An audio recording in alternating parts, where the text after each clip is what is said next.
I've got a quick story to tell you about how important it is to change your transmission fluid and filter. I'm going to do a quick transmission fluid and filter change on this 2002 F-150 Ford, but this process is basically the same for most every transmission. I'll show you how I do it. Now let's go under the vehicle and drop the pan, change the fluid and the filter. Okay, as we go under the vehicle, there's our oil filter, there's our oil pan first, and the transmission pan right there.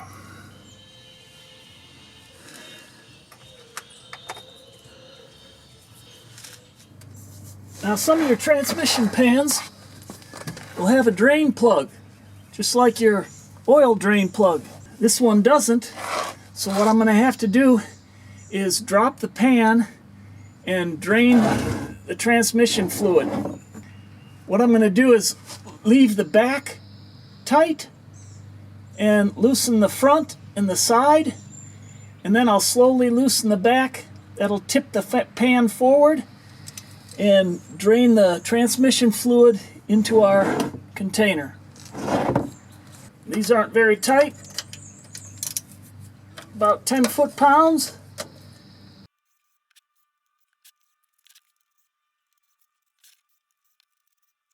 We're starting to drip a little bit here.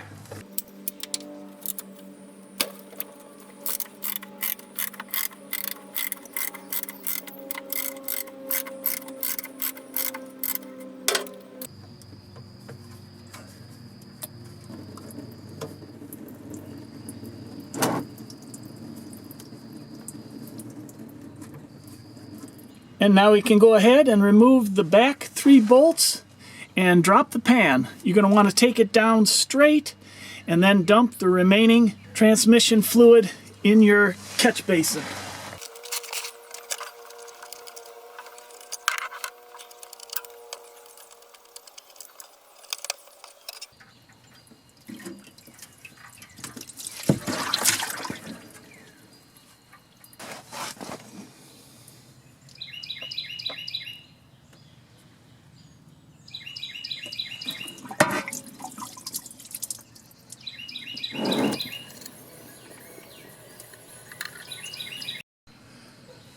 Okay, with the pan removed, let's take it, clean it up, clean up the magnet, and also we're going to check the new filter against the filter that was in there, make sure that they match up.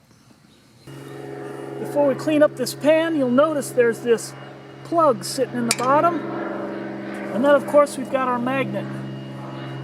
That's very dirty. This plug is put in at the factory. When they put the dipstick in, the tube for the dipstick, this pushes in and drops down in here, and this tells me that this pan has probably never been off. This is probably the first time that this pan was off and the fluid and filter are being changed. This can just be thrown away. You don't need it anymore. We'll pop this magnet off. It sits on this little nub here, and we're going to clean this all up. Some of you are wondering what this is. It's a purple power.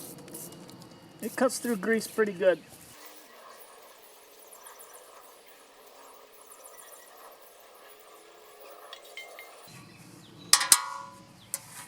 Okay, got our pan all nice and clean, bone dry, all cleaned out, magnets all cleaned, put back in place. It fits on this little nub in this particular pan.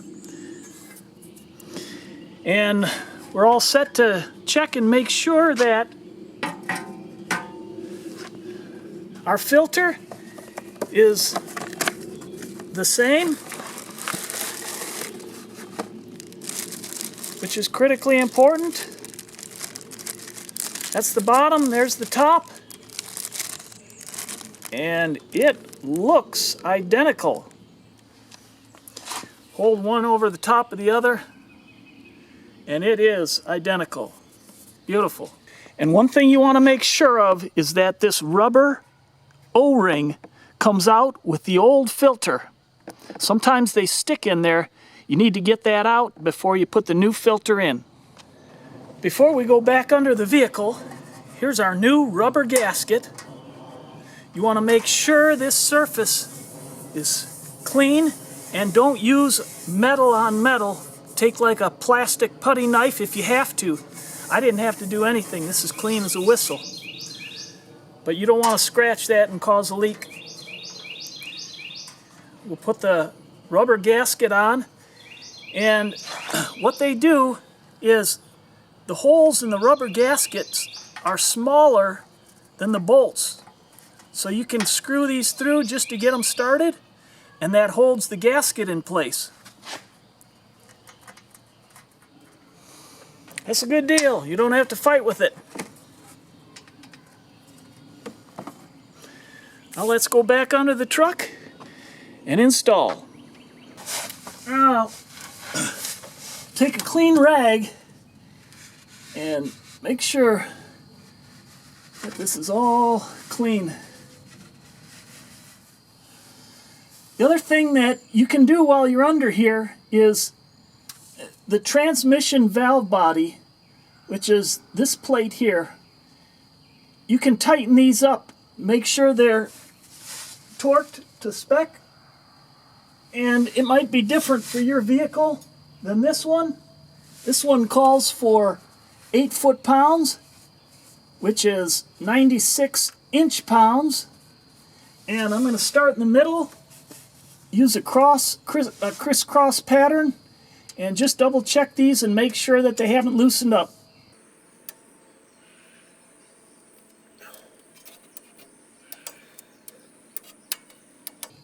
If your transmission shifts a little rough, it's not real tight, tightening these up might help that. These are close, but not quite there. So this is good. I'll put a diagram up for you that shows the pattern. You start with the middle ones and then work your way out.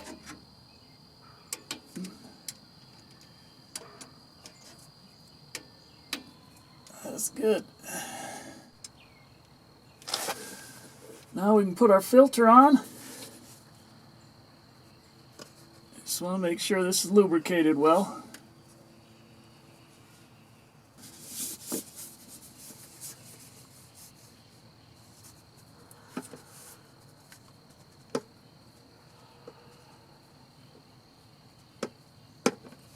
There we go. And that's seated in there real good.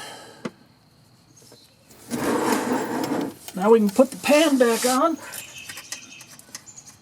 You want to start all these by hand. You want to make sure you don't get them cross-threaded.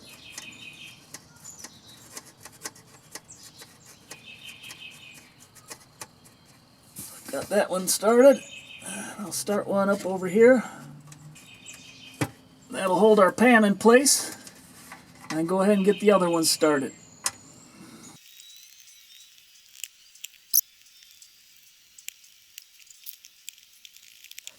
Alright, this particular pan is supposed to be torqued down to 9 to 11 foot-pounds. So I'm going to go 10 foot-pounds, and I have an inch-pound torque wrench, so I'm going to go 120 inch-pounds, torque this down. And we're going to go in a crisscross pattern, and I'm not going to go all at once.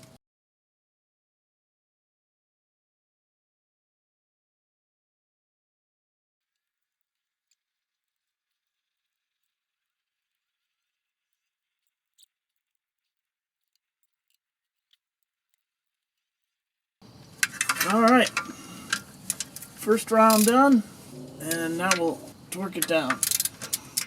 There we are. Good.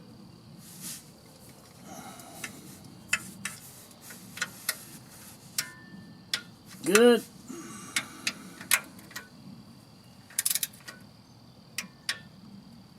Good.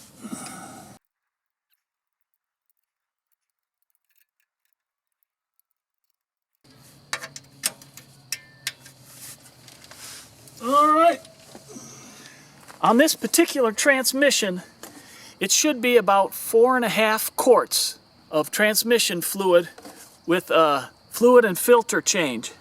I'm going to take an old oil bottle, this is 5 quarts, and I'm going to dump what we removed out of the transmission in here just to see if we're close. I spilled a little bit, so it won't be exact, but I don't want to overfill it because there's no drain plug on that pan. And this will give me a real good idea how much is in there. How much needs to be put in there. We're about 4.5 quarts there. I spilled a little bit, so that's probably about right. So what I'm going to do is put 4 quarts in, take the truck off the ramps, and then top it off. Now you want to check with your book what kind of transmission fluid your vehicle takes. They're all different. You don't want to put the wrong fluid in. You can damage your transmission. I also, just to confirm, I called Valvoline, their 800 number, and they confirmed which fluid I needed, and I could go with synthetic or what was regularly in there. Now we'll pull out the dipstick, and we're going to have to fill through that tube. I've got a funnel that fits in there, and we can go ahead and fill. I'm going to put 4 quarts in, pull it off the ramps, and then we'll check it. This is 1 gallon here, so I'll pour this whole thing in.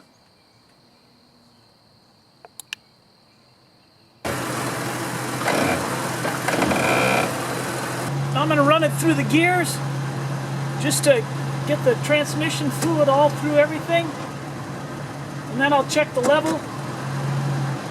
There's drive, second, first, back to second, drive, neutral, reverse,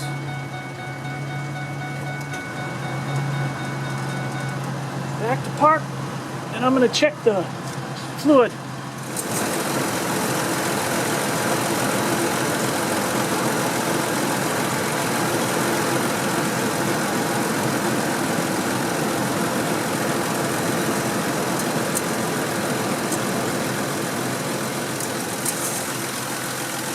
And we're low, which I anticipated. I just didn't want to overfill it.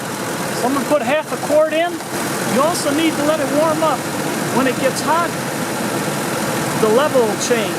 So I'm going to actually take it out and drive it before I finally top it off. But we should be real close here.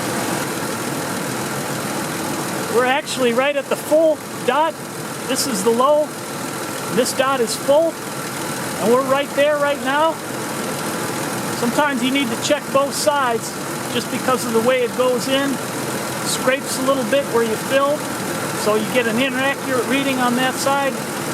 This side gives me an accurate reading. I'm going to take it out and drive it, double check it, make sure it's good and warm, and top it off if I need to. And you always want to check for leaks after you do the job.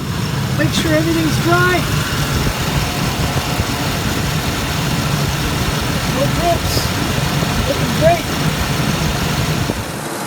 But that's how easy it is to change the transmission fluid and filter on your vehicle. If this video was a help to you, give it a thumbs up. If you haven't already, please consider subscribing. And I look forward to helping you with other projects online. I've got a quick story to tell you about how important it is to change your transmission fluid and filter. A friend of mine has a Chrysler van. They bought it brand new, never changed the transmission fluid or filter.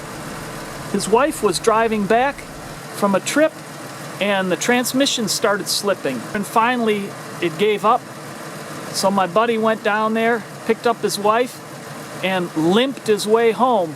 The next day he took it to transmission shop, and the transmission shop said, "You're going to need a new transmission." Their quote cost more than the van was worth to him. So he said, "I'll just take it home." He went online and looked at different things and decided to change his transmission fluid and filter. He went ahead and did that, and lo and behold, it shifted a lot better. So he drove it for few days, and then he went ahead and drained his transmission fluid, dropped the pan, and changed the filter again. Well, he did that about 10 months ago, and it's been running perfect since then. I've never heard of that, but that's how important it is to stay up with that.